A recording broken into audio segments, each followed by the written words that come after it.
Hi everyone, I am Ujjwal and you are watching DigitWise.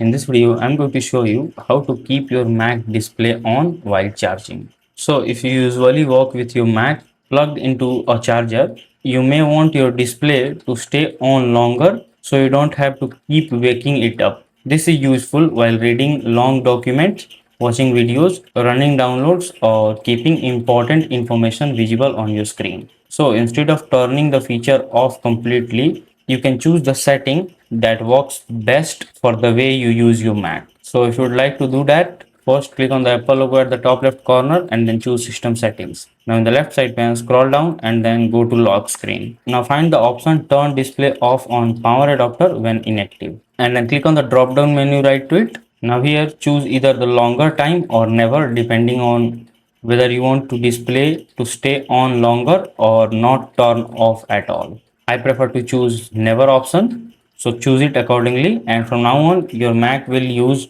the new display sleep setting whenever it's connected to power adapter. So that's it. If this video helps you in any way, then do like it and subscribe to the channel. Thanks for watching.